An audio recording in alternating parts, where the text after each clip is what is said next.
हरियाणा विधानसभा चुनाव के नतीजे में बीजेपी सबसे बड़ी पार्टी बनती हुई नजर आ रही है। आंकड़ों के मुताबिक भारतीय जनता पार्टी तीसरी बार हरियाणा में सरकार बना सकती है। 6 महीने पहले जब भारतीय जनता पार्टी ने नायब सिंह सैनी को मुख्यमंत्री बनाया, तब विशेषज्ञों का कहना था कि बीजेपी का ये प्रयोग हरियाणा में महंगा पड़ेगा और बीजेपी को करारी शिकस्त का सामना करना पड़ेगा। लोगों का कहना था कि हरियाणा गुजरात से अलग है, इसीलिए यहाँ पर ये दाव नहीं चलेगा। कई चैनल्स ने जब ओपिनियन पोल किए तो उन्होंने भी कांग्रेस को आगे बढ़ते हुए दिखाया, लेकिन जो आंकड़े सामने आए उससे लग रहा है कि नायब सिंह सैनी की किस्मत खुल चुकी है। जब हरियाणा विधानसभा चुनाव का ऐलान हुआ था, तब लोगों का कहना था कि सीएम नायब सिंह सैनी को एक मोहरे के तौर पर लाया गया है और अब जब बीजेपी की हार होगी तो नायब सिंह सैनी को ही जिम्मेदार बताया जाएगा। सरकार विरोधी लहर, पहलवान, किसान और जवानों के मुद्दे पर कांग्रेस ने पूरे चुनाव में बीजेपी को घेरने का काम किया। विनेश फोगाट को कांग्रेस में शामिल कर भाजपा के लिए कांग्रेस ने एक बड़ी मुसीबत खड़ी कर दी। लेकिन जिस तरह के चुनावी नतीजे सामने आ रहे हैं, उसमें साफ दिख रहा है कि नायब सिंह सैनी को मुख्यमंत्री बनाकर भाजपा ने मास्टर स्ट्रोक चला था। मनोहर लाल खट्टर के खिलाफ खड़ी हुई सत्ता विरोधी लहर को नायब सिंह सैनी ने अपनी योजनाओं और अपने चेहरे से कम कर दिया। 6 महीने में सैनी ने हर रोज एक नया प्लान तैयार किया। भारतीय जनता पार्टी के नेतृत्व में इस बार 16 विधायकों के टिकट भी काटे गए। टिकट बंटवारे के बाद भी बीजेपी के कई नेताओं ने बीजेपी से इस्तीफा दिया और निर्दलीय चुनावी मैदान में उतरे। लेकिन उसके बावजूद भी नायब सिंह सैनी ने हार नहीं मानी और पूरे चुनाव प्रचार में ताकत झोंक दी।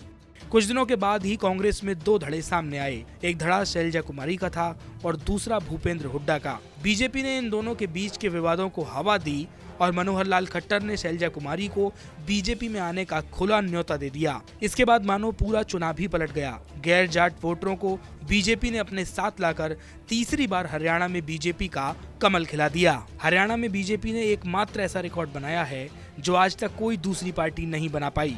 बीजेपी अकेली ऐसी पार्टी है जो हरियाणा में तीसरी बार पूर्ण बहुमत की सरकार बनाने वाली है, यानी कि नायब सिंह सैनी हरियाणा में बीजेपी के लिए नायाब साबित हुए। नायब सिंह सैनी ने इस जीत को लेकर क्या कुछ कहा, आइए सुनते हैं।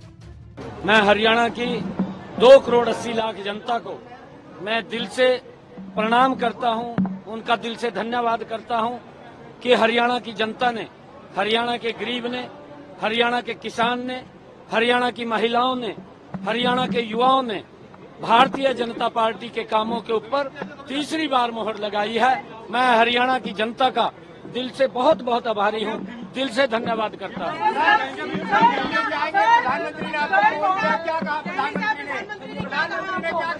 अरे ये सारा काम प्रधानमंत्री जी का है। प्रधानमंत्री जी के नेतृत्व के अंदर उनका आशीर्वाद है और उनके आशीर्वाद से ही हम आगे बढ़ रहे हैं। जो उनकी नीति है, जो उनकी आशीर्वाद दिया है कि ये आशीर्वाद दिया है प्रधानमंत्री। मैं अभी बाद में बताऊंगा आपको, वो भी बाद में बताऊंगा।